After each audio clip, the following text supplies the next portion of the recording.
की और महत्वपूर्ण 20 बड़ी खबरों को। पर अभी तक आपने इस वीडियो को लाइक नहीं किया है तो फटाफट लाइक कर ले, लाल बटन दबाकर चैनल को सब्सक्राइब कर ले, साथ में बेल आइकन भी प्रेस कर ले और वीडियो को ज्यादा से ज्यादा शेयर करें। तो चलिए बढ़ते हैं खबरों की ओर।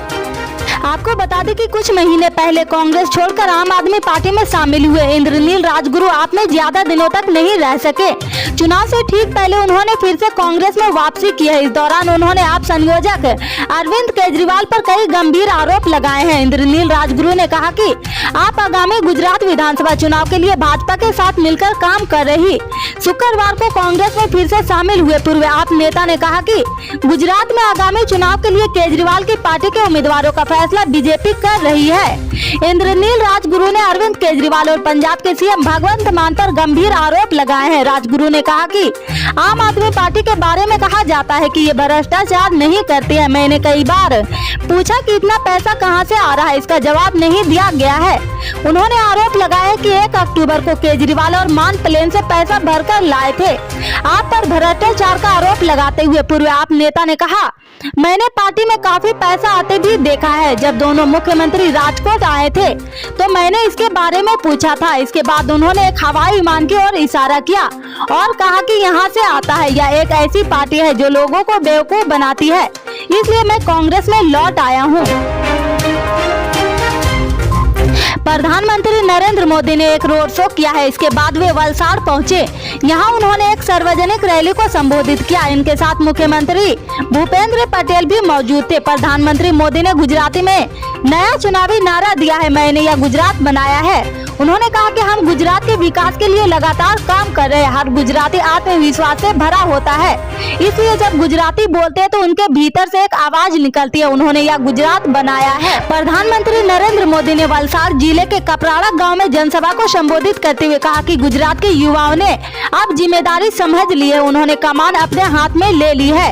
गुजरात में नफरत फैलाने वाले को कभी नहीं चुना गया है। कुछ लोग गुजरात को बदनाम करने में लगे हुए हैं। गुजरात के लोग उन लोगों को सबक सिखाएगा।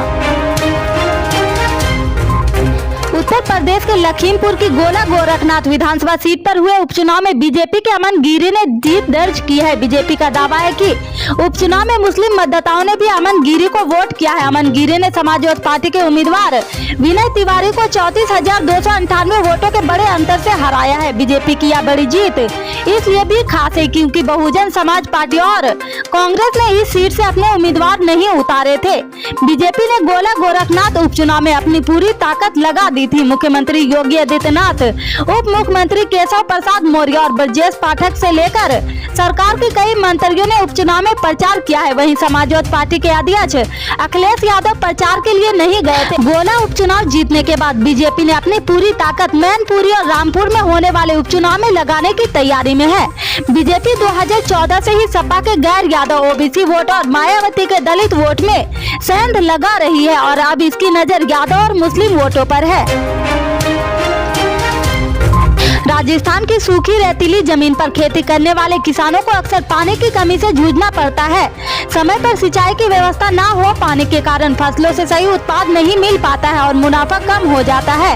ऐसी कई समस्याओं से राहत प्रदान करते हुए राजस्थान सरकार ने 3,267 करोड़ की सिंचाई परियोजनाओं को मंजूरी दे दी है। सरकार के इस कदम से सिंचाई के लिए समय पर पानी की उपलब्धता सुनिश्चित करने में मदद मिलेगी। राजस्थान सरकार ने खेत में सिंचाई के लिए पानी की उपलब्धता सुनिश्चित करने वाली 3,269 करोड़ की सिंचाई परियोजनाओं को अनुमति दे दी। इस कदम से राज्य के पानी की कमी वाले इलाके में सिंचाई के लिए ढांचों का निर्माण, पहले से संचालित ढांचों के जीर्णोद्धार और सूखा प्रभावित क्षेत्रों को दोबारा खेती योग्य बनाने के लिए भी कार्य किए जाएंगे।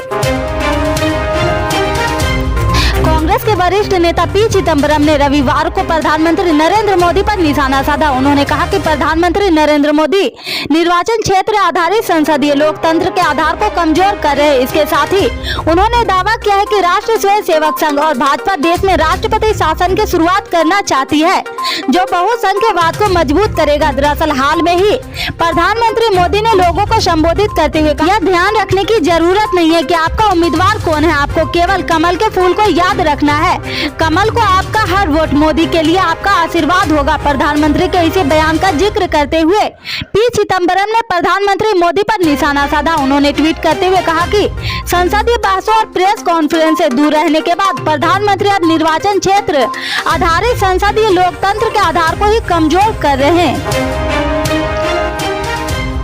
मौसम विभाग ने आने वाले दिनों के मौसम को लेकर भविष्यवाणी की है। पहाड़ी राज्यों में बारिश के साथ बर्फबारी होने वाली है, जिसकी वजह से उत्तर भारत में ठंड में बढ़ोतरी होगी। मौसम विभाग के अनुसार जम्मू कश्मीर, लद्दाख, गिलगित बल्तिस्तान और हिमाचल प्रदेश में 6, 7, 9 और 10 नवंबर को मध्यम बारिश और बर्फबारी होगी। इसके अलावा उत्तराखंड में 6 और 7 नवंबर को बर्फबारी और बारिश होगी। वहीं पंजाब में 6 और 7 नवंबर को हल्की बारिश होने की संभावना है। वहीं कश्मीर घाटी में 6 नवंबर को बहुत भारी बारिश और बर्फबारी के आसार है। वहीं दक्षिण भारत की बात करें तो यहाँ अभी कई राज्यों में बारिश जारी है। मौसम विभाग के अनुसार तमिलनाडु, पुडुचेरी, करलाई के केरल और माहे में 6 नवंबर को मध्यम बारिश होगी। इसके बाद से बारिश की गतिविधियों में कमी आएगी। इससे आगे के अपडेट्स को जानने के लिए जुड़े रहे हमारे राइट न्यूज के साथ। मिलते हैं फिर बड़ी खबर में, तब तक के लिए जय हिंद।